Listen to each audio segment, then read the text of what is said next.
you have no control over the Swayman situation, but how do you, if it becomes protracted, how do you keep it from infecting the room?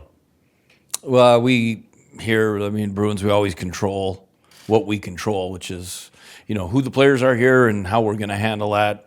Very similar to an injury, it's next man up. Is there a fear of that at all? That, it could bother the room? Right now, no, there's not a fear of that. Just because right now we're focused on training camp, getting ready for game one in Florida, and the process. We got a lot of day-to-day things that we got to focus on right now, and how we're going to get better, which is our pace, our execution, our second and third effort on pucks. That we got a lot of turnover in our lineup. Second year in a row, and I thought our camp last year was really good. I think our camp has to be better in order to have a good start again, which is our focus. John talked about you guys having a lot of opportunity to play with this lineup, and a lot of guys get slotted and slot out. Is that something you look forward to? Something that kind of gives you some anxiety, or something that you want the opportunity to do with a new lineup like this? Yeah, you look forward to the opportunity, and it allows you to move people around. You won't see a lot of movement. I don't expect to see a lot of movement in the first 3 to 4 days, to be honest. But over the course of camp and seeing different people, wingers on different sides, just to give us the flexibility of how people build minutes into their games, and looking for some chemistry, offensive and defensive. Who's going to be able to fulfill roles that will allow us to have success. How many line shots did you scribble in your free time this summer? We got magnetic placements, and we move them around, and we see what they look like, and we take pictures of them. A fair amount, to answer your question, but we're not scribbling anymore. Don said that there have been discussions with you about a new contract, but can't go any further than that. How would it affect you if you went into a season without an extension? I don't think it would affect me, just being honest. I love being a Bruin. I think I'm very fortunate to be the head coach of the Boston Bruins, and my focus when I am the Boston Bruins is staying in the present and just getting better every day. I know it sounds cliche, but I can't allow myself to think about the future, because I'd be a little bit of a hypocrite, because I'm asking our players to always stay in the moment. I have to stay in the moment. So that's the way I look at things. Doesn't matter if I had an 8-year contract or if I'm a 1-day contract. That's the way I proceed. That's my process. Jim, how do you envision this roster playing different than you had last year? Where do you have to improve? Where's your growth spurt? Well, I think what excites you is how we can be we're hoping a dominant physical offensive team. And we got to see how that grows and how people relish their roles and who thrives in certain situations. Just because you're big doesn't mean you're going to be big. I mean, the guy who is the best example of that is our captain. He plays really big. He's small, but he's one of the hardest players to play against, if not the hardest player to play against in the league. And we need that kind of mentality is what we're looking for. And I think if we have that mentality, that our captain and a lot of players, that has kind of been the Bruins' calling card for years, is that we're a second and third effort team. And we got to build that in camp so that our team gets that kind of, I don't think we had it enough consistently last year. So That sounds like faster, harder. Is that yeah, and hanging on the pucks more, spending more time in the O zone. For our liking, we spent too much time in the D zone, not enough in the O zone last year as a team. Don had much the same to say. He did say power play specifically in Achilles in the second half of the season. What are your thoughts on that? Is that sort of your specialty? Yeah, I agree with them. It slowed down in the second half of the year last year. I think with the additions that we've made, having to have Hampus Lindholm as another trigger man wherever he ends up playing, we think it's bumper, but it may not be. But it just gives you another real smart hockey player that makes a lot of plays. It should lead to more face-off wins, better in-zone play, and better entries. So all those three facets of your power play should be improved, should lead to more consistency. Jim Dunn was saying that he's disappointed that Jeremy has not signed, doesn't have a contract. Would you agree with that? And what is your thought on just not having him with the team? Again, my focus is on the team. I think Don has answered those questions and has given you guys, I guess, quite a bit from what you guys are telling me. It's more than I expected him to give you. So, you know, I'm going to focus on the team and what we're doing here moving forward, the contract situation Sweens has talked about, and that's the way we're going to move forward. And you're confident with the goalie room other than him this year? Yeah, very much so. I mean, you look at 22 years of goalie Bob's history here, it's pretty special, you know? So he does great work in getting our goaltenders ready, no matter who they are. Did you see something from Bussy last year when he was here? He didn't, obviously didn't get into a game, but were there things that you noticed, whether it's practice habits or the way he carried himself, that gave you some confidence that now that he has a chance to make it work? Yeah, I think what gives us confidence is he has the ability to make big-time saves. We've seen that in Providence. We saw that here last year in that first exhibition game and that incredible save he made. But also, it's his second and third effort. We talk about Bruins having that, and that's something that he has in the crease. Power play struggled a little bit in the second half of last year. Where do you think the areas are for growth there, and how much do you think maybe the personnel and, you know, Lindholm in particular might be able to help that? Yeah, I think Lindholm, first off, face-offs. We're going to have more in-zone time, I think, right away with winning face-offs, because he is watching him in the summer, the way he beat high-end centers like Draisaitl and O'Reilly on big draws in the playoffs speaks, you know, that got us excited about where we start with the power play. And then I just think he gives us more options on power play entries and in-zone. It makes us a lot harder. If you leave him alone, he's going to score. So they're going to have to be aware of where he is now. So now you got a lot more killer instinct in the power play and options that the penalty kill has to worry about.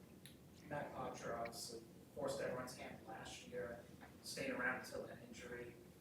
What are the expectations for him? What do you want to see from him this camp? Well, first, let's see how, you know, he's doing, getting acclimated again. You know, we're going to give him some runway here to get acclimated to practicing at the pace that we do, competing second and third effort, you know, all those things he's going to have to go through to get the rustiness off at the beginning. So expect him to see him in a fair amount of exhibition games. And, you know, we're going to use him on right wing. We're going to use him at center.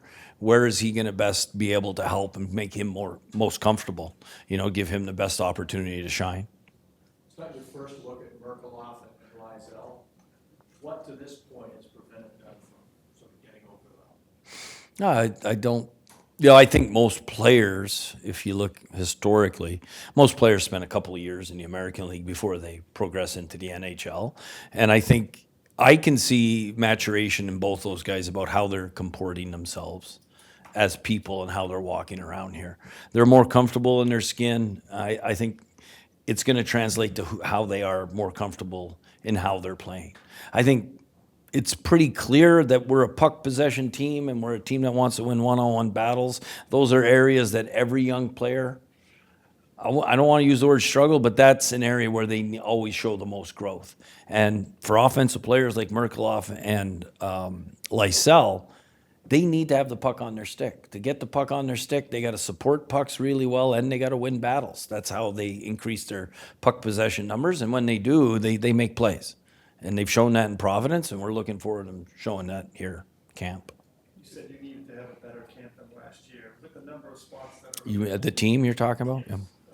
number of spots that are available, do you expect a more competitive camp than last year? I'm hoping to have a better camp than last year. I thought camp was good last year. But yes, with all the turnover we've had, it's 2 years in a row where we have a lot of turnover. And I think, you know, I think a lot of the additions we made should make us a better hockey team. You know, how quickly that happens, that's the importance of camp. Every offseason is somewhat of a clean slate, but are there any going into camp, any groupings of players, any deep pairs, any lines that you anticipate or want to start together and see how they grow before you start to kind of throw the lineup into a blender? No, I mean, we're going to see a couple of, you'll see them tomorrow, some look of people that we're looking at, you know. But there's players that we purposely don't have where we think they're going to start, just for the purpose of what's most important is acclimating people to the Bruins culture and how we do things and how we do things the right way.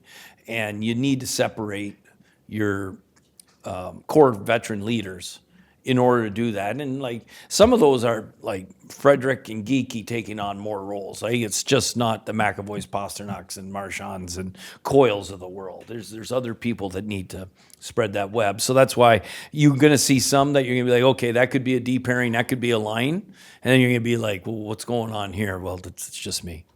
Speaking of Freddie, what's the next step for him? He's been around a while now, he's entering the best years of his career. And I think one time last year you said you see him more as a wing than a center on this team. Is that still true with this group going into the season? Is he gonna be in the, possibly get an audition up in the top 6? Yeah. Well, Trent Frederick's become a very valuable member, and I thought his playoffs were excellent last year. I thought he took his growth in the playoffs. He kind of did the same thing he did in the regular season. He was very important to our team. I think one year he had 17, last year he had 18 goals, or it might be vice versa. Nonetheless, he started to penalty kill more last year. We need him to continue to develop that, playing, whether he plays center, right wing, or left, you're going to see him at center during camp. That's going to happen because he was so good down low in the playoffs last year defensively. He's a big body that can handle a lot of minutes because he's in great shape. He's incredibly fit. So, we're going to move him around to see where he's going to help the Bruins the most. We know he's going to help us on the wing and at center. It's just what gels together with his line mates. He and Geeky, the two guys you look at, is kind of like, I don't have to worry about where I'm gonna put they're gonna be like my plugs to whatever else doesn't work out. Yes. For a short answer, yes. We need more players to develop that. We have that in Pavel Zacha. He can play center. He's going to start here probably on left wing, but we know we can move him back to center. That's the kind of flexibility that allows players, if they can play left wing and right wing, it allows them to move around on lines and allows us to be a little more flexible with our lineup. Chara was gone by the time you came here, but so much was made about for his better part of 15 years, being such a force and size and intimidation factor. Can Zadorov be some of that? Is that important? He can be some of that and a lot of that. And I think he's at the stage in his career where he knows what he is, and I think he's matured into the situation where he kind of relishes being that, having an influence, having an impact in a game physically that allows, our team to gain momentum. And I think he's going to really enjoy playing at TD Garden. I think the fans will really enjoy him. And for the guy on the other bench, looking at that and knowing that factors in the lineup, what does that do? Well, he probably, tries to get certain players away from him. So sometimes that happens with the other coaches. You hold that player back, and usually it's a gifted offensive player. So that's where it helps us as a group. Might be they're waiting to see when Zadorov's going on the ice so they can send their guy out. If he's paired with McAvoy, will that be able to squeeze more offensive production out of Charlie? Charlie's so good. I think that Charlie can squeeze more offensive production out of anyone he plays. But I think it will give Charlie more time and space to be able to make more plays if it works as a pairing. From watching Zadorov, do you think that there's an offensive element to his game or something that he can bring on the offensive side as well? Yeah, I think he's going to surprise you with his ability to make plays. And I'm not just saying like scoring goals, but making plays at the offensive blue line. His hockey sense and his brain is very good. It's a lot better than people give him credit for. And I think when he first came into the league, I think that was an area where he thought he would be a power play player.